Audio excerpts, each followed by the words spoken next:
ये धर्मांतरण का कोई इशू नहीं है इसमें।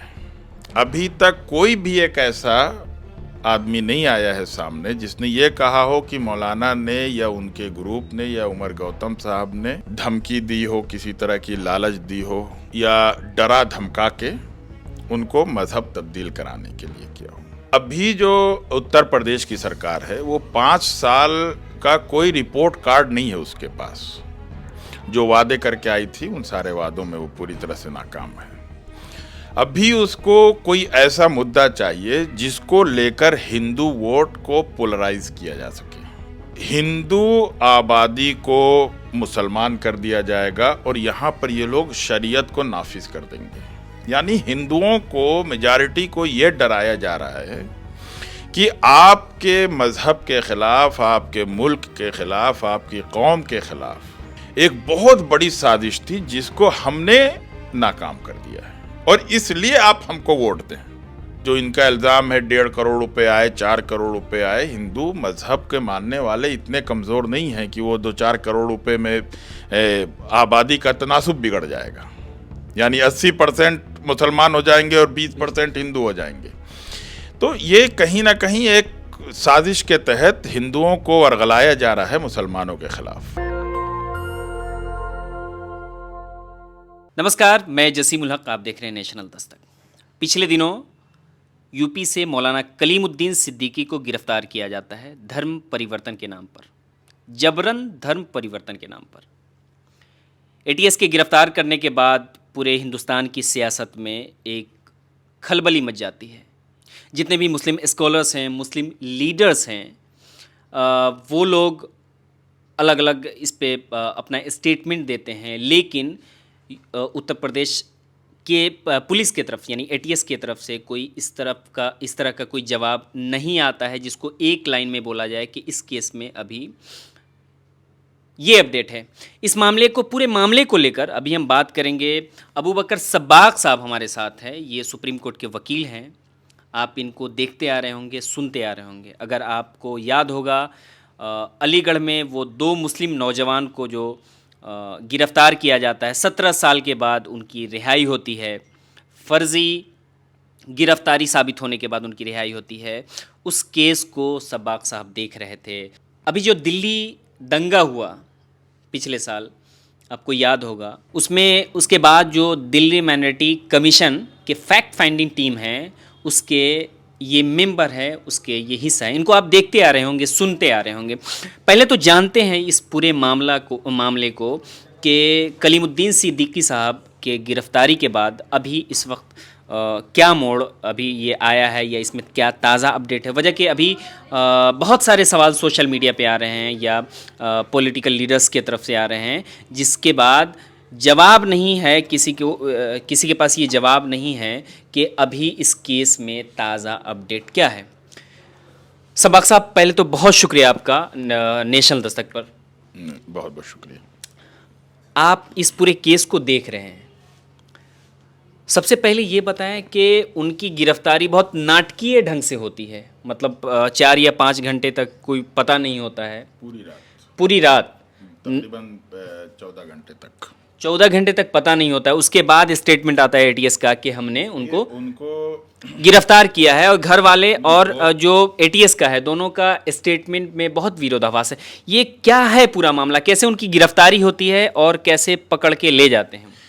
देखिए, मौलाना मेरठ से एक प्रोग्राम के बाद रात में ईशा की नमाज़ पढ़ के वो अपने घर फूलत के लिए, मुजफ्फरनगर में एक जगह है फूलत, वहाँ के लिए वो रवाना हुए थे। रात में तकरीबन 9 बजे मौलाना और उनके साथ में 4 लोग गाड़ी के साथ गायब हो जाते हैं।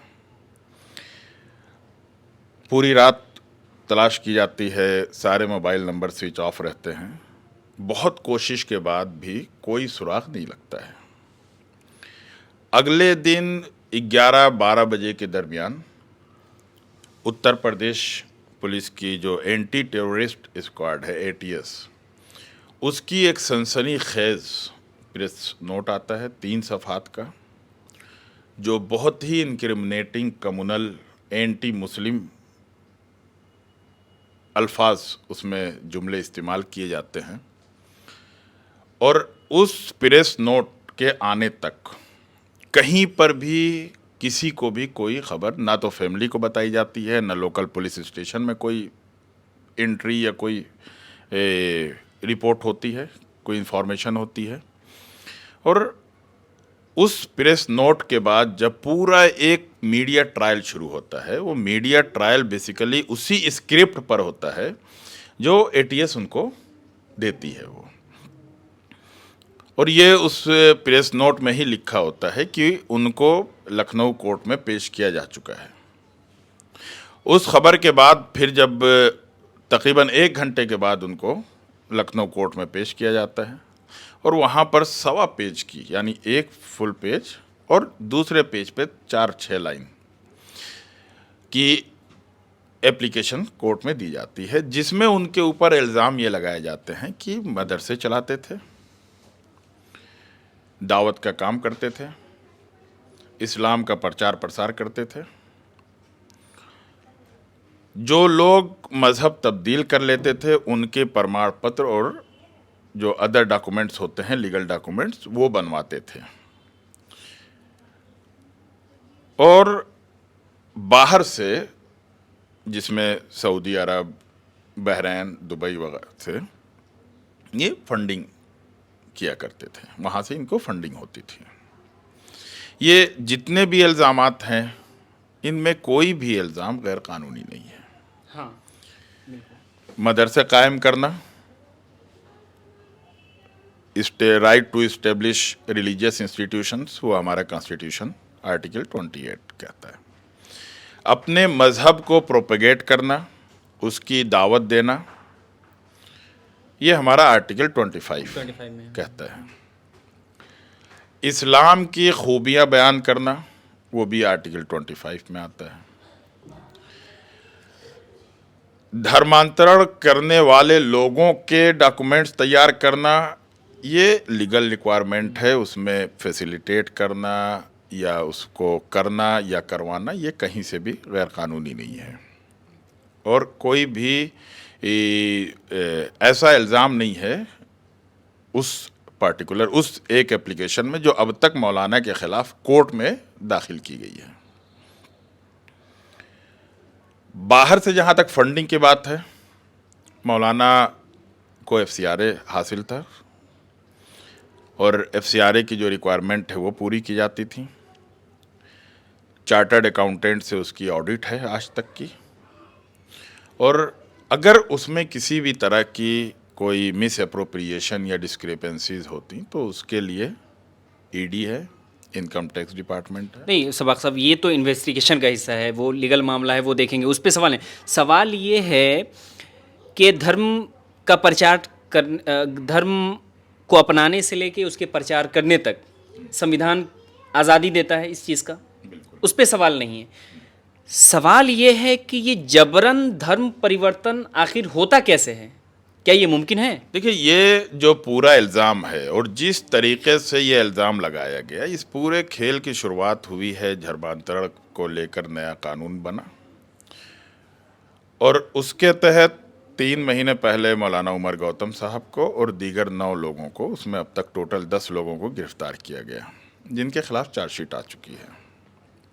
मौलाना कलीम साहब को भी उसी केस में नामजद किया गया है या मुलजिम बनाया गया है। अब तक जो जिस तरह से जो पॉलिटिकल एंगल लेकर पूरी तरह से कम्युनल पॉलिटिक्स की जा रही है, या केस को का अगर इंटेंशन आप देखें या उसके पीछे जो मोटिव काम कर रहा है उसको अगर आप देखें, मैंने जो बताया प्रेस नोट से जो चीज़ शुरू स्क्रिप्ट दी गई और उस पर फिर पूरा जो मीडिया ट्रायल हुआ, ये धर्मांतरण का कोई इशू नहीं है इसमें। अभी तक कोई भी एक ऐसा आदमी नहीं आया है सामने जिसने ये कहा हो कि मौलाना ने या उनके ग्रुप ने या उमर गौतम साहब ने धमकी दी हो, किसी तरह की लालच दी हो या डरा धमका के उनको मज़हब तब्दील कराने के लिए किया हो।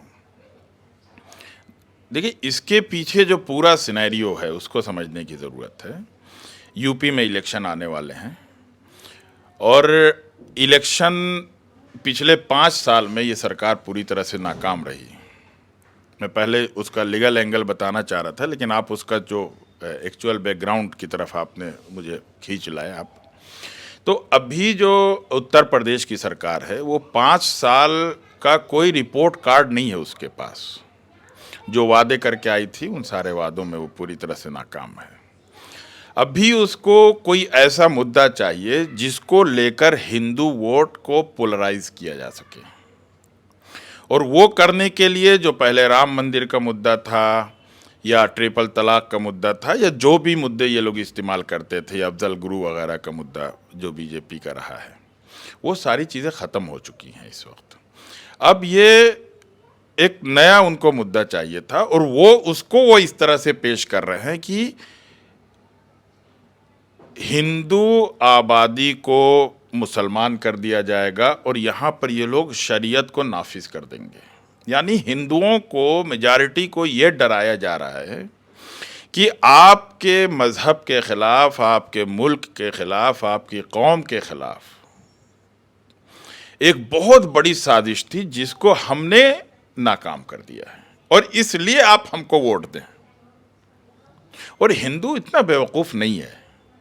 अगर मौलाना के पास जो इनका इल्ज़ाम है 1.5 करोड़ रुपए आए, 4 करोड़ रुपए आए, हिंदू मज़हब के मानने वाले इतने कमज़ोर नहीं हैं कि वो 2-4 करोड़ रुपए में आबादी का तनासुब बिगड़ जाएगा। यानी 80% मुसलमान हो जाएंगे और 20% हिंदू हो जाएंगे। तो ये कहीं ना कहीं एक साजिश के तहत हिंदुओं को वर्गलाया जा रहा है मुसलमानों के खिलाफ। मतलब ये सारा स्क्रिप्टेड है? स्क्रिप्टेड है, स्क्रिप्ट दी गई है। एटीएस ने स्क्रिप्ट 3 पेज की दी है, और उसकी शुरुआत यहीं से है कि एक नेशनल सिंडिकेट चल रहा था जिसका आपने देखा होगा प्रेस नोट जो एटीएस ने दिया है।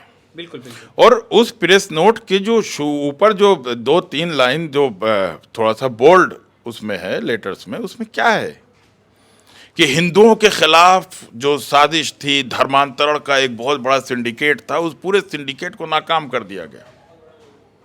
तो क्या हमारे मुल्क में ऐसे हालात थे? अब मौलाना के ऊपर जो पहले उमर गौतम साहब जिस FIR में अरेस्ट हुए थे, उसमें चूंकि 153A था, लोगों ने सवाल किया कि 153A है यानी 2 मज़हब के बीच में भड़काना, नफरत पैदा करना, तो उसमें ATS कहाँ से आ गई? ये तो ATS का काम नहीं है, वो तो टेररिस्ट एक्टिविटीज़ देखती है। तो फ़ौरन उसमें 2 सेक्शन और बढ़ा दी गई, 121A और 123 IPC की, यानी waging war against the nation, यानी मुल्क के खिलाफ जंग की तैयारी करना, जंग करना। तो क्या धर्मांतरण का कोई इंसिडेंट रिपोर्ट ना हुआ हो? रातों रात उत्तर प्रदेश सरकार ने एक FIR के ज़रिए कुछ उलमाए किराम को पकड़ लिया, और उसके बाद जो उन्होंने ऐलान किया वो देख के ऐसा लग रहा है जैसे पूरे मुल्क, और उस पे जो धाराएं लगाई गई हैं कि पूरे मुल्क के खिलाफ जंग और पूरी व्यवस्था को बदल देना। कोई भी मौलाना का, चाहे उमर गौतम साहब हों, चाहे कलीम सिद्दीकी साहब हों, या बाकी जो 12 एक्यूज्ड हो गए, उनमें से किसी का भी कोई एक भी स्टेटमेंट ऐसा नहीं है कि वो भारत की जो संविधान है, जो दस्तूर है, या जो गवर्नमेंट है इस्टेब्लिश्ड बाय लॉ, उसके खिलाफ कोई स्टेटमेंट दिया हो या उसको बदलने की कोशिश की गई हो। धर्म के प्रचार प्रसार के लिए इस वक्त 50 टीवी चैनल काम कर रहे हैं, और वो हर मज़हब अपने अपनी तरीके से उसको प्रोपेगेट कर रहा है अपने मज़हब को कि हमारा मज़हब सबसे अच्छा है और जो हमारे मज़हब में आएगा उसका कल्याण होगा। असल में देखिए, मैंने वही कहा ना कि ना तो पुलिस की कोई जवाबदेही है, ना मीडिया की कोई जवाबदेही है। वो इल्ज़ाम लगाने को कुछ भी इल्ज़ाम लगा दे, इल्ज़ाम लगाना है ना, कोई भी ये नहीं कह सकता है, और ना इस तरह की कोई चीज़ मुमकिन है और ना हुई है। लेकिन इलेक्शन को देखते हुए हिंदुओं को, हिंदू वोट्स को हासिल करने के लिए उनको बहका रहे हैं। ये एक बेवकूफ़ बनाने के लिए एक फ़िरका वाराना या एक कम्युनल पॉलिटिक्स है। सिर्फ और सिर्फ देखिएगा आप, यूपी इलेक्शन गुजर जाए, उसके बाद सब खत्म हो जाएगा, और यूपी इलेक्शन होने तक ये इस तरह के कम्युनल एजेंडे पर गवर्नमेंट, देखिए एटीएस ने स्क्रिप्ट दी, मीडिया ट्रायल शुरू हो गया। अब वो मीडिया ट्रायल कोर्ट में भी लोगों को के ऊपर, मतलब जहन है ना, इंसानी जहन है, उसके ऊपर भी प्रभाव तो डालेगा, लोगों को भी प्रभाव डालेगा। देखिए हर चीज स्टेप बाय स्टेप शुरू होती है। इनको मुल्क मुखालिफ सरगर्मियों या मुल्क के खिलाफ जंग करने के इल्ज़ाम में मौलाना के ऊपर धाराएं लगाई गई हैं। ये पहले मदरसे के छोटे छोटे बच्चों के ऊपर लगती थी, फिर छोटे छोटे मौलवियों के ऊपर, इमाम के ऊपर लगने लगी। होते होते होते आज ये नौबत आ गई है कि वो चाहे मौलाना साद साहब हों, चाहे मौलाना उमर गौतम साहब हों, चाहे मौलाना कलीम सिद्दीकी साहब हों, वहाँ तक इनका हाथ पहुँच गया। इसका पैरेलल जो मीडिया ट्रायल हो रहा है, जो नफरत फैलाई जा रही है, उसका असर क्या हो रहा है आप अंदाजा लगाइए उसका, कि अब इसका इम्पैक्ट, इससे नफरत भरी जा रही है लोगों के अंदर, पार्टिकुलर एक कम्युनिटी को लेकर, और उसकी पहचान ये बताई जा रही है कि दाढ़ी, टोपी, कुर्ता पजामा। पहले मॉब लिंचिंग सब्जी वालों की हो रही थी, क्योंकि आप समाज में जहर घोल रहे हैं, वो कहीं ना कहीं निकलेगा। तो ये जो मॉब लिंचिंग हो रही है, ये वही नफरत है जो मीडिया, सरकार जो है मीडिया ट्रायल के जरिए, क्योंकि देखिए सरकार का काम है, हुकूमत का काम है कि लोगों, लॉ एंड ऑर्डर को मेंटेन करना, लोगों का जो right to life and liberty है with human dignity under article 21, उसको इंश्योर करना, उसको प्रोटेक्ट करना। अगर वो प्रोटेक्ट नहीं किया जा रहा है तो ये हुकूमत की, या अगर कोई ऐसे हालात या ऐसे खतरात पैदा कर रहा है जिससे किसी पार्टिकुलर कम्युनिटी या इंडिविजुअल के अंदर भी डर और खौफ पैदा हो रहा है और उसकी लाइफ एंड लिबर्टी खतरे में है, तो इसकी जिम्मेदार कहीं ना कहीं गवर्नमेंट है, क्योंकि गवर्नमेंट रोक नहीं रही है। लॉ में दो चीजें होती हैं, एक कमीशन और एक ओमिशन। कमीशन वो हुआ कि मैंने कोई क्राइम कमिट किया, this is my commission. But अगर कोई क्राइम हो रहा है और मैं उसको रोक सकता हूं और मेरी जिम्मेदारी है कि मैं उसको रोकूं, बट मैं खड़ा होकर खामोश देख रहा हूं, दिस इज माई ओमिशन। ये दोनों चीज ऑफेंस में आती हैं। अब अगर ये पूरा जहर घोला जा रहा है और हुकूमत और उसकी एजेंसीज खामोश होकर देख रही हैं और उसके नतीजे में इतनी नफरत लोगों के अंदर आ रही है कि मुसलमान का नाम पूछकर अगर वो डिलीवरी बॉय है तो उससे सामान नहीं लिया जाएगा, अगर वो सब्जी वाला या फल वाला मुसलमान है या दाढ़ी टोपी वाला है तो उसको अपनी कॉलोनी में नहीं घुसने दिया जाएगा या उससे सब्जी नहीं ली जाएगी। बल्कि अलीगढ़ और कई जगह तो ऐसे भी वाक़यात हुए जब ये कोरोना के मामले में जब तबलीगी जमात और मुसलमानों को जब टारगेट किया गया मरकज़ को, तो बहुत सी जगहों पर फिर मुसलमानों को, सब्ज़ी वालों को, फल वालों को भी वो किया गया। तो अब हुकूमत अपने गंदे या सियासी मफादात को हासिल करने के लिए एक ऐसा समाज बना रही है जहां पर लोगों का गुस्सा मुसलमानों के खिलाफ बहुत ज़्यादा बढ़ेगा। और अभी वो छोटे छोटे लोगों के ऊपर, गाय लेके जाने वाले के ऊपर, या गोश्त के इल्ज़ाम पर, या बच्चा चोरी के इल्ज़ाम पर, या किसी हिंदू लड़की से जो है दोस्ती के इल्ज़ाम पर अभी स्टूडेंट्स को और आम लोगों को मारा जा रहा है।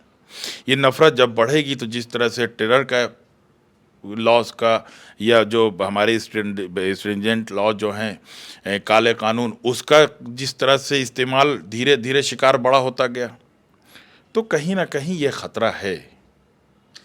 इस पे हम आएंगे मॉब लिंचिंग के ऊपर, लेकिन इससे पहले आप उमर खालिद का एग्जाम्पल हवाला दे सकते हैं। उमर खालिद से लेकर मौलाना उमर गौतम हुए, मौलाना जहांगीर हुए, या मौलाना साद के ऊपर जितने सारे ये मीडिया ट्रायल, मीडिया ट्रायल होता है इन लोगों का, तो उसके ऊपर ये पता नहीं कहाँ से ये लोग इतने फैक्ट फाइंडिंग टीम इनकी इतनी मजबूत है कि 2 मिनट में ये पता कर लेते हैं कि इतने लाख रुपए का किस देश से आया है और कितने लोगों का धर्म परिवर्तन इनके थ्रू हो चुका है अभी तक। ये सब आप एक स्टेट स्टेट स्पॉन्सर्ड है या फिर स्क्रिप्टेड है, जो आप एटीएस स्क्रिप्टेड बोल रहे हैं, वो सारा ये पूरा मतलब उमर गौतम हो, जहांगीर हो या अभी कलीम सिद्दीकी साहब, ये पूरा स्टेट स्पॉन्सर्ड देख रहे हैं इसको आप? देखिए, ये चाहे ये इंस्टीट्यूशंस हों, चाहे वो सिक्योरिटी एजेंसीज हों, चाहे इन्वेस्टिगेटिंग एजेंसीज हों, चाहे मीडिया हो, ये सब हमारी हुकूमत के मातहत हैं। अगर कोई मातहत नहीं भी है डायरेक्टली, सपोज़ कि मीडिया हाउस आप ये कहें कि फ्रीडम ऑफ स्पीच है और जो है प्रेस की अपनी आज़ादी है, लेकिन वो भी rule regulations law and order को मेंटेन करने के जिम्मेदार हैं। कोई भी स्टेटमेंट जिससे नफ़रत पैदा हो रही है या लॉ एंड ऑर्डर को ख़तरा हो रहा है या किसी पार्टिकुलर कम्युनिटी के को उससे डर और खौफ में डाला जा रहा है, तो हुकूमत की जिम्मेदारी है कि वो उन सारी चीज़ों को रोके, उस पर सख्ती करे। लेकिन सब खामोश बैठे खड़े देख रहे हैं। तो ये जो खामोशी, चाहे गवर्नमेंट की हो चाहे जुडिशरी की हो, वो कहीं ना कहीं ये खामोशी ये कह रही है कि जाओ बढ़ो आगे। वो हाँ है, ये खामोशी जो है ये हाँ है कि तुम बो नफरत करो, नफरत फैलाओ, नफरत, क्योंकि उसका फल जो है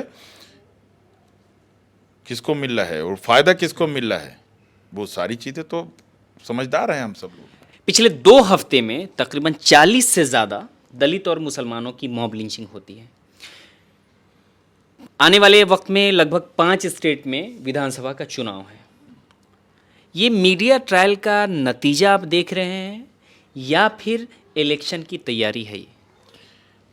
देखिए, मॉब लिंचिंग करने वाले मॉब लिंचिंग करके जेल जाते हैं, बहुत जल्दी ज़मानत हो जाती है, बाहर निकलते हैं, उनका खैर मकदम जिस तरह से वेलकम किया जाता है और जो लोग करते हैं या वो जिन लोगों से जाके जुड़ते हैं, ये पूरी एक कॉन्स्पिरेसी है, ये पूरी चैन है, एक सिंडिकेट है। उसको समझने की कोशिश करिए आप। ये इलेक्शन है और इलेक्शन की, अब देखिए, दलित और मुसलमान अगर शिकार नहीं होंगे मॉब लिंचिंग के तो और कौन होगा? क्योंकि कहीं ना कहीं इससे उनकी जो पॉलिटिकल जो माइलेज है, ये जो पॉलिटिकल उनके जो बेनिफिट्स हैं, वो इससे जुड़े हुए हैं।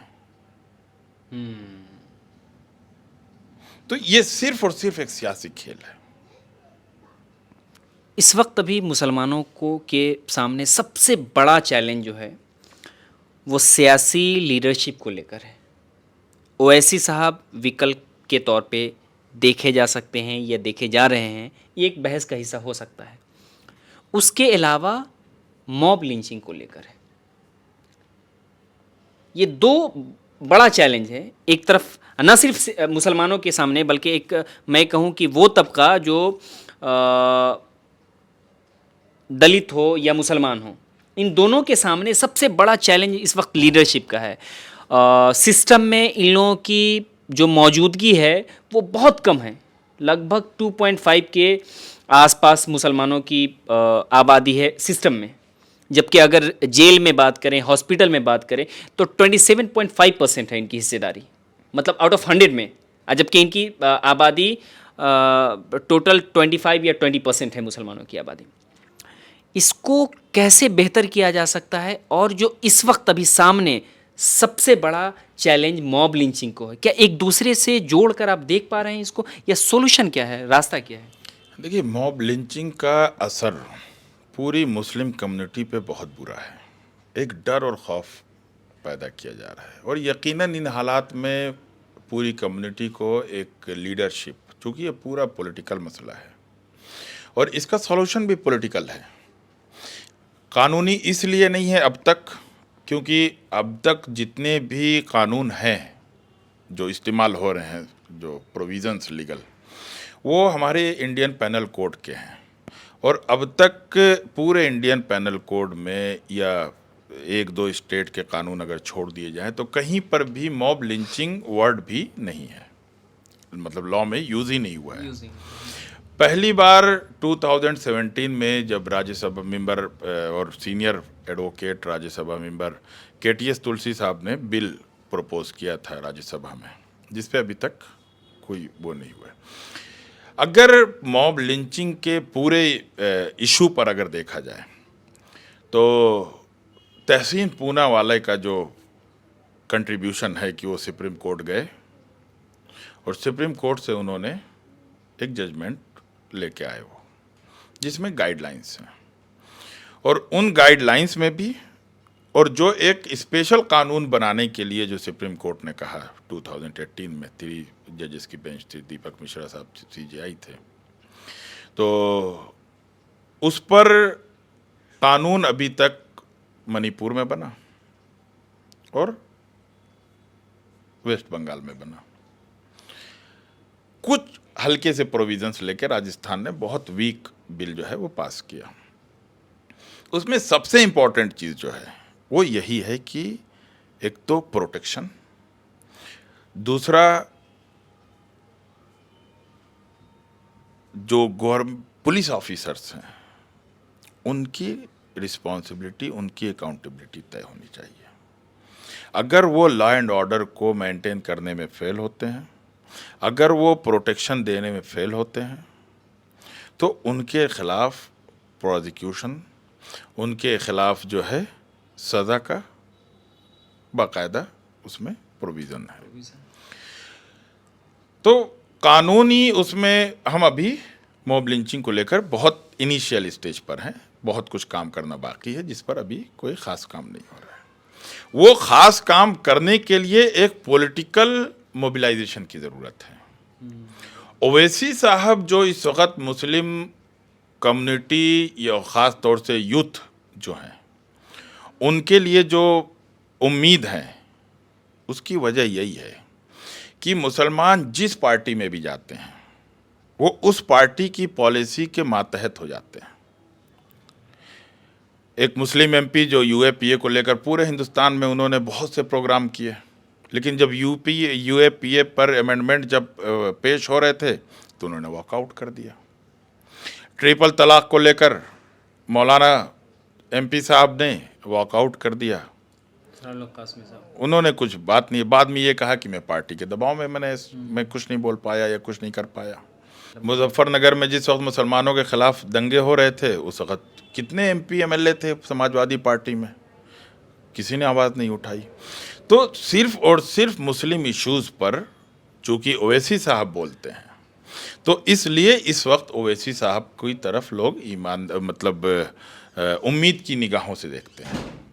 तो अगर मुस्लिम पॉलिटिकल लीडरशिप खड़ी नहीं हुई ईमानदारी से, तो मुझे ऐसा लगता है कि एक पूरी कम्युनिटी इस एक नई लीडरशिप को तलाश करेगी, ताकि उनके जो इश्यूज़ हैं जिनको लेकर कानून बनना चाहिए, जिनको लेकर पुलिस को और सिस्टम को ईमानदारी से काम करना चाहिए।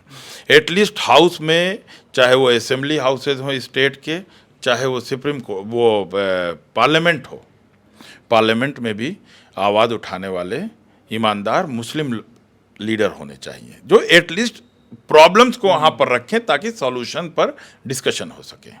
तो ये सारे इश्यूज़ हैं और जिनको लेकर के संजीदगी से हम लोगों को सोचना और बैठना चाहिए।